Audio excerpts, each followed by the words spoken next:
भागवत महापुराणम 11वें स्कंद के अंतर्गत 11वां अध्याय। बद्ध कौन है, मुक्त कौन है? बद्ध, मुक्त और भगत दोनों के लक्षण। भगत कौन है? हरिओम प्रश्न। यहाँ प्रश्न उठा दिया था इसने कल। प्रश्न सुन लो पहले। उन्हें पूछा, भगवान ये जीव देह आदि रूप गुणों में ही रह रहा है, सतरजतम गुण छींच रह रहा है, फिर देह से होने वाले कर्मों या सुख दुख आदि रूप फलों में क्यों नहीं बनता? अथवा ये आत्मा गुणों से निलिप्त है, देह आदि के संपर्क से सबसा रहता है, आपने कहा यहाँ, फिर इसे बंधन की प्राप्ति कैसे होती है? तेरे पुण्य में कैसे फंस गया? बद्ध अथवा मुक्त पुरुष कैसा बर्ताव करता है, वह कैसे व्यवहार करता है, वह किन लक्षणों से पहचाना जाता है, कैसे भोजन करता है, मल त्याग आदि कैसे करता है, कैसे सोता है, कैसे बैठता है और कैसे चलता है? अच्युत, प्रश्न का मर्म जानने वालों में आप श्रेष्ठ हैं, इसलिए आप मेरे इस प्रश्न का उत्तर दीजिए। एक ही आत्मा अनादि गुणों के संसर्ग से नित्यबद्ध भी मालूम पड़ता है और संग होने के कारण नित्य मुक्त भी। इस बात को लेकर मुझे भ्रम हो रहा है। ये प्रश्न है 11वां अध्याय, बद्ध, मुक्त और भक्तजनों के लक्षण। भगवान श्री कृष्ण क्या प्यारे उद्धव, आत्मा बद्ध है या मुक्त? इस प्रकार की व्याख्या या व्यवहार मेरे अधीन रहने वाले सत्वादी गुणों की उपाधि से होता है, वस्तुतः तत्व दृष्टि से नहीं। सभी गुण माया मूलक हैं, इंद्रजाल है। इंद्रजाल किसे कहते हैं?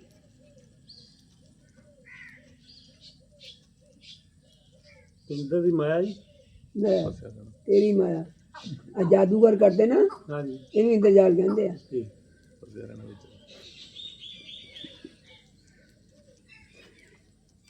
जादू के खेल के समान है, स्पष्ट आ गया। इसलिए ना तो मेरा मोक्ष है, ध्यान करो, ये बातें समझने की हैं सारे, ना तो मेरा बंधन ही है। जैसे स्वप्न बुद्धि का विवर्त है, स्वप्न नाम की कोई चीज है क्या? उसमें बिना हुए ही भासता है, बच्चे पैदा करता, लखन रुपए दिंदा लैंदा भी है, कोठियां मिलगा ही बनाता, उनका कख नहीं।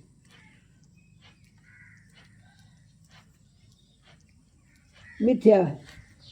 वैसे ही शोक, ध्यान करो, मोह, सुख, दुख, शरीर की उत्पत्ति और मृत्यु, ये सब संसार का बिखेड़ा माया विद्या के कारण प्रतीत होने पर भी वास्तविक नहीं है। शोक कितनी देर होंदा, थोड़ी देर है, हिंदी बोलो, उदे बाजे बजदे सारे, थोड़ी देर होंदी है, मैं मर जाती, फिर मोए फिर टेलीविजन देख रही है, मौजा कर दी है। उदम शरीरधारियों को मुक्ति का अनुभव कराने वाली आत्म विद्या और बंधन का अनुभव कराने वाली अविद्या, ये दोनों ही मेरी अनादि शक्तियां हैं। मेरी माया से इनकी रचना हुई है, इनका कोई वास्तविक अस्तित्व नहीं है। भाई, तुम तो स्वयं बड़े बुद्धिमान हो, विचार करो। जो क्या है ना सुख बिच गिरदे ना सुख छड़ गए, सुख है बिच विचार दे नानक शांति क्षण पे। विचार करना पैंदा, मैं कौन हूँ, कहाँ से आया हूँ, कहाँ जाना, तो जन्म का क्या प्रयोजन है? मेरे बाकी आदमी कहाँ चले गए? मैंने कहाँ जाना, मैं भी ऐसे जाना है। विचार करो, जीव तो एक ही है, वह व्यवहार के लिए मेरे अंश के रूप में कल्पित हुआ है। शब्द क्या है? कल्पित हुआ है। वक्ता मेरा स्वरूप ही है। आत्म ज्ञान से संपन्न होने पर उसे मुक्त कहते हैं। आत्मा का ज्ञान ना होने से बद्ध अपने आप बन जाता है। मैं फलाने का पुੱਤ हाँ, फलाने का सहुरा हाँ, फलाने का दादा हाँ, फलाने का खसम हाँ, अपने आप बन जाता है। यही तो माया की है।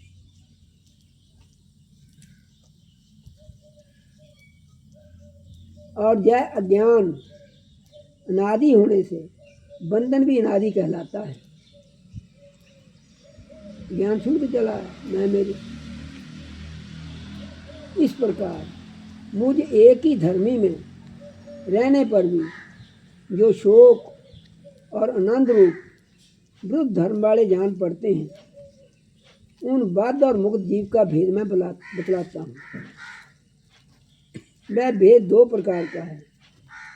एक तो नित्य मुक्त ईश्वर से जीव का भेद, ईश्वर और है, मैं और हूँ।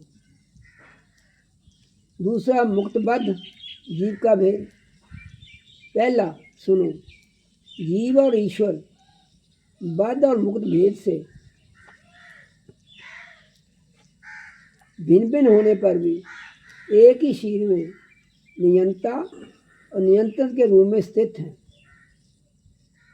ऐसा समझो कि शरीर एक वृक्ष है, उसमें हृदय का घोंसला बनाकर जीव और ईश्वर नाम के दो पक्षी रहते हैं। वे दोनों ही चेतन होने के कारण समान हैं और कभी ना बिछुड़ने के कारण सखा हैं, इकट्ठे रहते। इनके निवास करने के कारण केवल लीला ही है। इतनी समानता होने पर भी जीव तो शिव रूपी वृक्ष के फल सुख दुख आदि भोगता है, परंतु ईश्वर में ना भोगकर कर्म फल सुख दुख आदि से असंग उनका साक्षी मात्र रहता है, उसको देखता रहता है। सत्ता दी हुई है ना। अभोक्ता होने पर भी ध्यान करो, किसको कहा भोक्ता? ईश्वर को। भोक्ता होने पर भी ईश्वर की यह विलक्षणता है कि वह ज्ञान, ऐश्वर्य, आनंद और समर्थ आदि में भोक्ता जीव से बढ़कर है। जो ना होवे तो किसी को भोग सकते हो, ये समझो।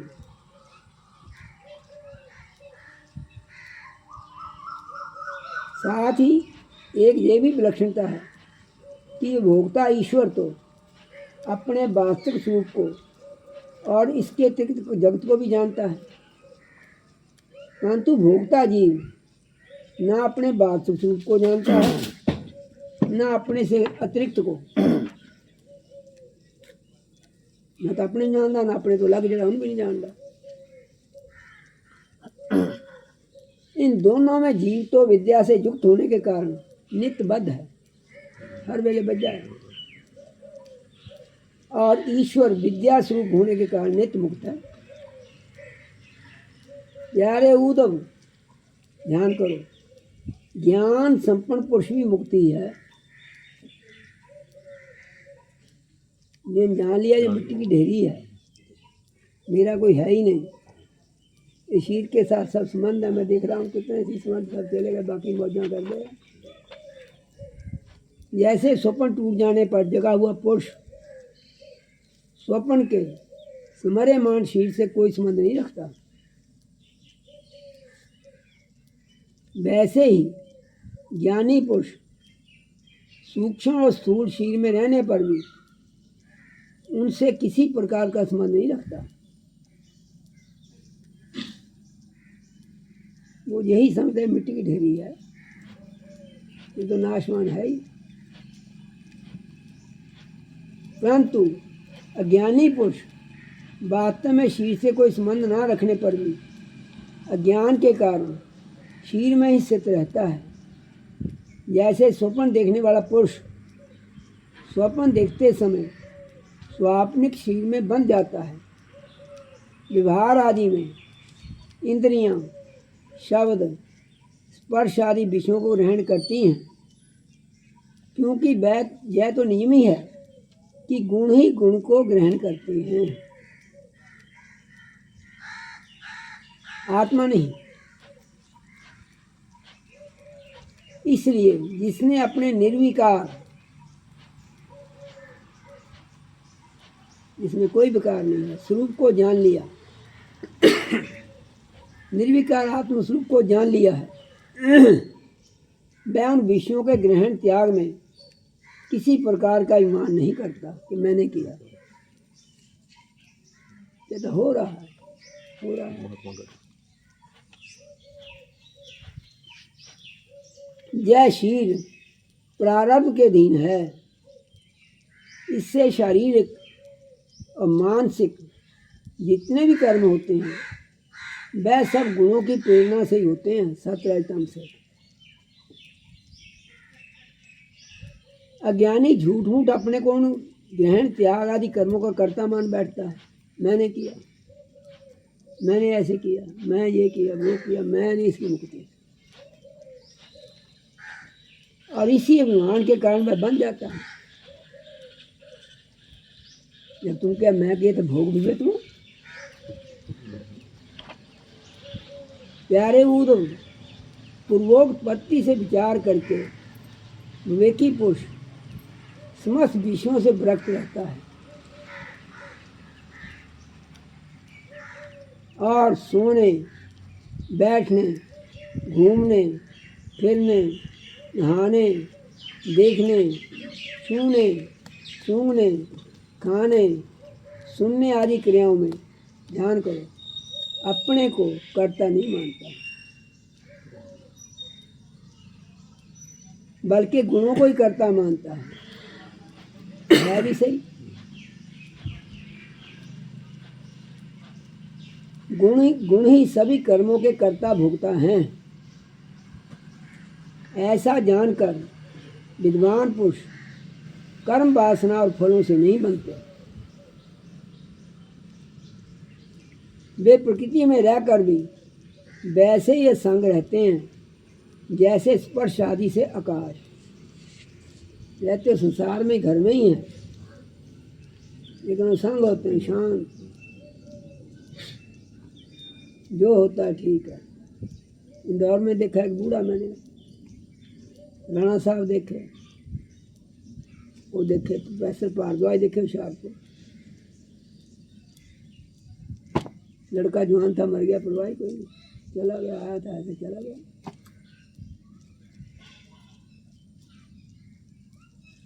जल की आर्द्रता आदि से सूर्य, गंध आदि से बाजू, उनकी विमल बुद्धि की तलवार असंग भावना की शान से और भी तीखी हो जाती है और वे उससे अपने सारे संशय स्नेह को काट कूट कर फेंक देते हैं। जैसे कोई स्वप्न से जाग उठा हो, उसी प्रकार वे इस भेद बुद्धि के भ्रम से मुक्त हो जाते हैं। मैं और हूँ, वो और है, मुक्त हो जाते हैं। जिनके प्राण, इंद्रियां, मन और बुद्धि की समस्त चेष्टाएं बिना संकल्प के होती हैं, वे देह में स्थित रहकर भी उनके गुणों से मुक्त हैं। उन तत्वज्ञ मुक्त पुरुषों के शरीर को चाहे हिंसक लोग पीड़ा पहुंचाएं, चाहे कभी कोई देव योग से पूजा करने लगे, ना तो वे किसी के स्थाने से दुखी होते हैं, ना पूजा करने से सुखी होते हैं। जो समदर्शी महात्मा गुण और दोष की भेद दृष्टि से ऊपर उठ गए हैं, वे ना तो अच्छे काम करने वालों की स्तुति करते हैं और ना बुरे काम करने वालों की निंदा करते हैं। चाहते ने कहा है ना किसी की स्तुति करे ना निंदा करे, आत्मा एक है, द्वैत से रहित है। कि किसकी स्तुति और निंदा करते हो तुम? वो तो गुण है। इसको क्रोध आ गया तो इन्हें गाली निकाल दी, इसको सतोगुण आ गया इन्हें दान कर दिया, रजोगुण आ गया वो अपना काम कर रहा है। तो किसकी स्तुति करो?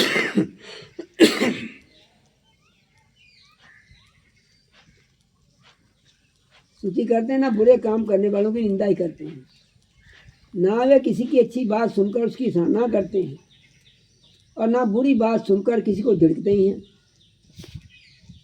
जीवन मुक्त पुरुष, मुक्त वो होता है जो जहाँ पहले मुक्त होता है, जहाँ बधा हुआ वहाँ ही बधा जाता है। ना तो कुछ भला या बुरा काम करते हैं, ना कुछ भला या बुरा कहते हैं, और ना सोचते ही हैं। वे व्यवहार में अपनी समान वृत्ति रखकर आत्मानंद में मगन रहते हैं, और जड़ के समान मानो कोई मूर्ख हो, इस प्रकार विचरण करते रहते हैं। प्यारे उद्धव, जो पुरुष वेदों का तो पारगामी विद्वान हो, रावण ने विद्वान था ना वेदों का, तो हाल क्या हुआ? विद्वान हो परंतु परब्रह्म के ज्ञान से शून्य हो, उसके परिश्रम का कोई फल नहीं। वह तो वैसा ही है जैसे बिना दूध की गाय का पालने वाले का। गाय दूध उसे पाल रहा है तो उसको क्या फल मिलेगा? ध्यान करो, ये बातें समझने की है। यहाँ ना दूध देने वाली गाय, व्यभिचारिणी स्त्री, पराधीन शरीर, दुष्ट पुत्र, सत पात्र के प्राप्त होने पर दानांत किया हुआ धन और गुणों से रहित वाणी व्यर्थ है। इन वस्तुओं की रखवाली करने वाला दुख पर दुखी भोगता रहता है।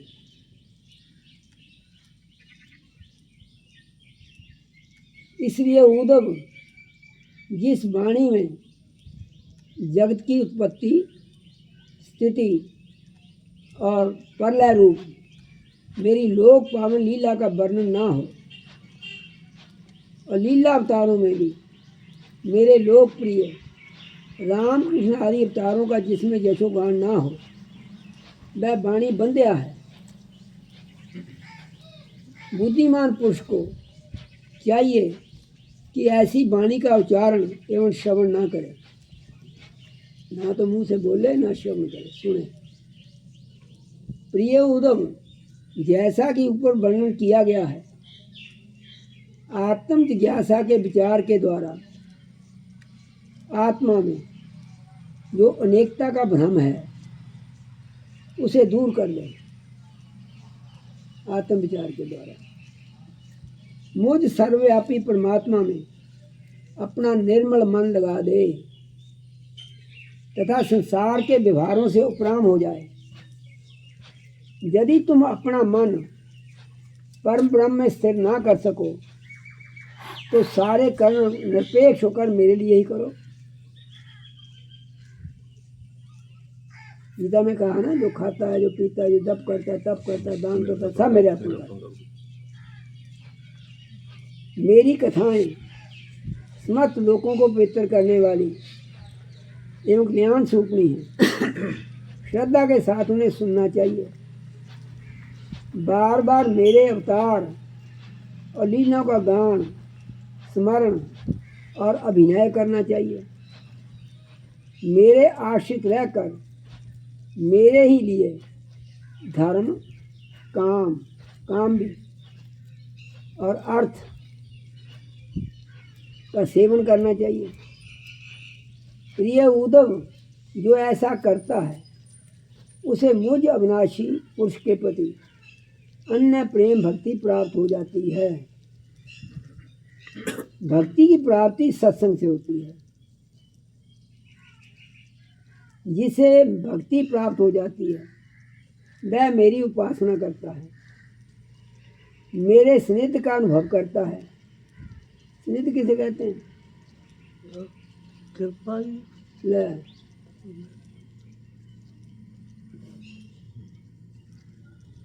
अपने नाल लगा है, ऐसा समझ पंजाबी। स्निग्ध का अनुभव करता है। इस प्रकार जब उसका अंतःकरण शुद्ध हो जाता है तब वह संतों के उपदेशों के अनुसार उनके द्वारा बताए हुए मेरे परम पद को, वास्तविक स्वरूप को सहज में ही प्राप्त हो जाता है। तो वास्तविक स्वरूप है वही उसका परम पद है। उद्धव ने पूछा, भगवान बड़े बड़े संत आपकी कीर्ति का गान करते हैं, आप कृपया बतलाइए कि आपके विचार से संत पुरुष का क्या लक्षण है। छोड़ा नहीं किसी को शास्त्र में, भक्तों को भी, संतों को भी, सबको। आपके प्रति कैसी भक्ति करनी चाहिए जिसका संत लोग आदर करते हैं। भगवान आप ही ब्रह्म आदि श्रेष्ठ देवता, सत्य आदि लोक और चराचर जगत के स्वामी हैं। मैं आपका विनीत, प्रेमी और शरणागत भक्त हूँ। आप मुझे भक्ति और भक्त का रहस्य बतलाइए। भक्ति क्या है, भक्त क्या है? भगवान मैं जानता हूँ कि आप प्रकृति से परे पुरुषोत्तम चिदाकाश स्वरूप ब्रह्म हैं। आपसे भिन्न कुछ भी नहीं है। फिर भी आपने लीला के लिए स्वेच्छा से यह अलग शरीर धारण करके अवतार लिया है। इसलिए वास्तव में आप ही भक्ति और भक्त का रहस्य बतला सकते हैं। भगवान श्री कृष्ण क्या प्यारे उद्धव, मेरा भक्त कृपा की मूर्ति होता है। वह किसी से भी, किसी भी प्राणी से बैर भाव नहीं रखता और घोर से घोर दुख भी प्रसन्नता से सहता है। उसके जीवन का सार है सत्य, सबसे पहले सत्य है। उसके मन में किसी प्रकार की पाप वासना कभी नहीं आती। वह समदर्शी और सबका भला करने वाला होता है। उसकी बुद्धि कामनाओं से कलुषित नहीं होती। वह संयमी, संयमी किसे कहते हैं?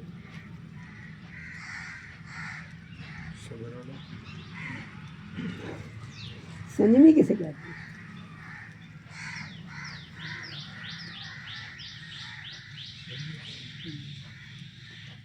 तू दे। संयमी होता मन को शांत रख के जैसा भी हो जाए वैसा भोगते रहना। संयम, मन पे पूरा कंट्रोल, कोई सगल विकल्प नहीं। संयमी मधुर स्वभाव, अपवित्र होता है, संग्रह परिग्रह से सर्वथा दूर रहता है। किसी भी वस्तु के लिए वह कोई चेष्टा नहीं करता। परमित भोजन करता है। परमित का बतातीश क्या है? नाप तो पूरा। तू खाना, हाँ जी, तू खाना नाप तोल के, मतलब जितना परमित तो ही है जरा। मैं तेने जो पूछना, मैं तेने थोड़े पूछा।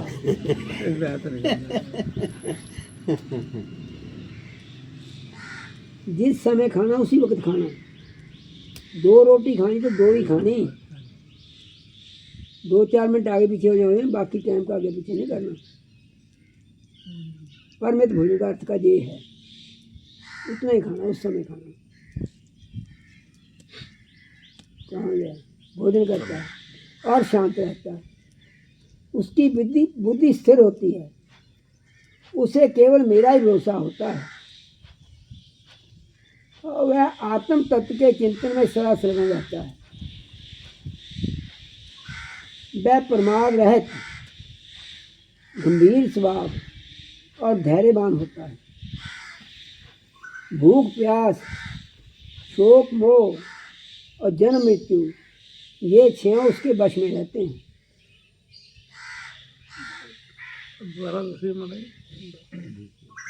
वह आत्म तत्व के चिंतन में सदा संलग्न रहता है। वह प्रमाद रहित, गंभीर स्वभाव, धैर्यवान होता है। भूख प्यास, शोक मोह और जन्म मृत्यु ये छह उसके वश में रहते हैं। वह स्वयं तो कभी किसी से किसी प्रकार का सम्मान नहीं चाहता, परंतु दूसरों का सम्मान करता रहता है। मेरे संबंध की बातें दूसरों को समझाने में बड़ा निपुण होता है और सभी के साथ मित्रता का व्यवहार करता है। उसके हृदय में करुणा भरी होती है। मेरे तत्व का उसे यथार्थ ज्ञान होता है। प्रिय उद्धव, मैंने वेदों में और शास्त्रों के रूप में मनुष्यों के धर्म का उपदेश किया है। उनके पालन से अंतःकरण की शुद्धि आदि गुण और उल्लंघन से नरक आदि दुख प्राप्त होते हैं। परंतु जो मेरा भक्त उन्हें भी अपने ध्यान आदि में विक्षेप समझकर त्याग देता है और केवल मेरे ही भजन में लगा रहता है, वह परम संत है।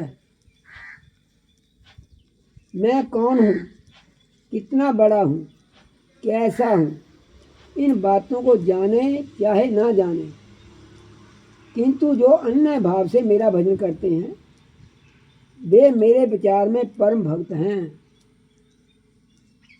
प्यारे उद्धव, ध्यान करो, मेरी मूर्ति और मेरे भक्तजनों का दर्शन, स्पर्श, पूजा, सेवा शुश्रूषा, स्तुति और प्रणाम करे।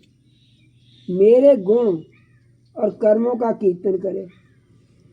उद्धव, मेरी कथा सुनने में श्रद्धा रखे और निरंतर मेरा ध्यान करता रहे और जो कुछ मिले वह मुझे समर्पित कर दे और 10 भाव से मुझे आत्मनिवेदन करे कि मैं आपका दास हूँ। मेरे दिव्य जन्म और कर्मों की चर्चा करे। जन्माष्टमी, रामनवमी आदि पर्वों पर आनंद मनावे।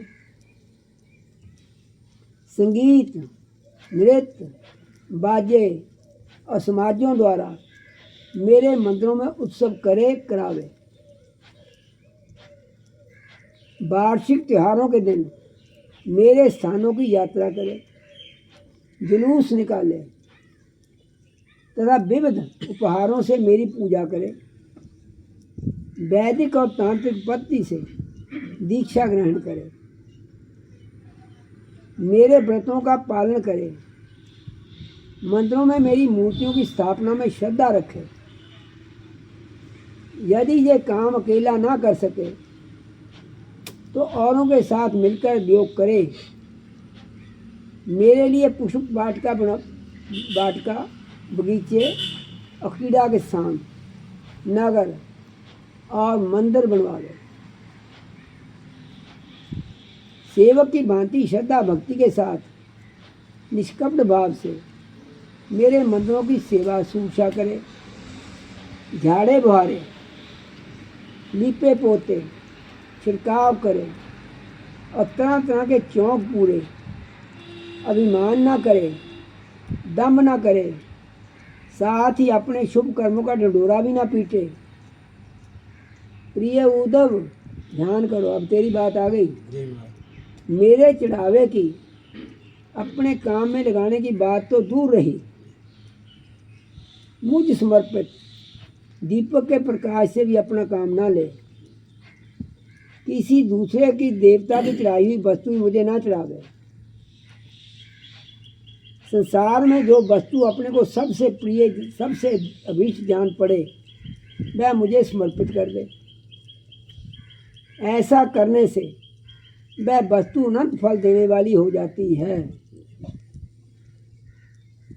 भद्र, सूर्य, अग्नि, ब्राह्मण, गौ, वैष्णव, आकाश, वायु, जल, पृथ्वी, आत्मा और समस्त प्राणी, समस्त मच्छर से लेकर हाथी तक, ऐसा समझ लो, ब्रह्मा तक, सभी प्राणी, ये सब मेरी पूजा के स्थान हैं। प्यारे उद्धव, ऋग्वेद, यजुर्वेद और सामवेद के मंत्रों से के द्वारा सूर्य में मेरी पूजा करनी चाहिए, हवन के द्वारा अग्नि में, अतिथि के द्वारा श्रेष्ठ ब्राह्मण में और हरी हरी घास आदि के द्वारा गौ में मेरी पूजा करे। भाई बंधु के समान सत्कार के द्वारा वैष्णव में, निरंतर ध्यान में लगे रहने से हृदयाकाश में, अपने हृदय में, मुख प्राण समझने से वायु में और जल पुष्प आदि सामग्रियों द्वारा जल में मेरी आराधना की जाती है। गुप्त मंत्रों द्वारा न्यास करके मिट्टी की वेदी में अभियुक्त भोगों द्वारा ध्यान करो आत्मा में। ये समझे?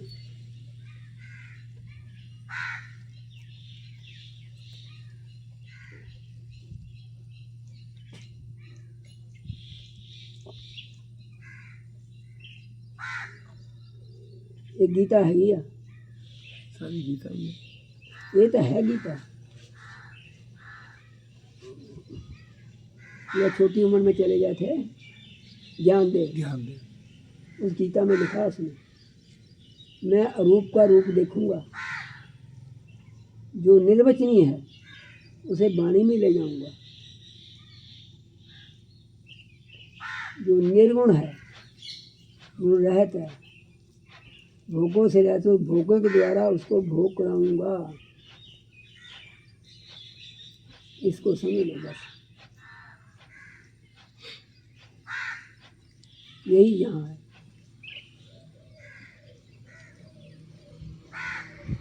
गुप्त मंत्रों द्वारा न्यास करके मिट्टी की वेदी में, उपयुक्त भोगों द्वारा आत्मा में,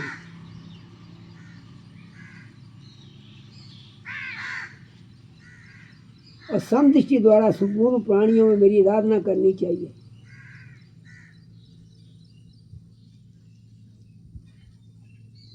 क्योंकि मैं सभी में क्षेत्रज्ञ आत्मा के रूप में स्थित हूँ।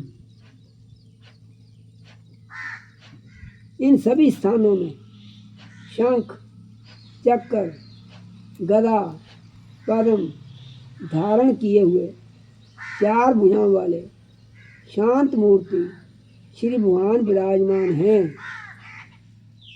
ऐसा ध्यान करते हुए एकाग्रता के साथ मेरी पूजा करनी चाहिए। इस प्रकार जो मनुष्य एकाग्र चित्त से यज्ञ याग आदि इष्ट और कुआं बावली आदि बनवाना आदि पूर्त कर्मों के द्वारा मेरी पूजा करता है, उसे मेरी श्रेष्ठ भक्ति प्राप्त होती है।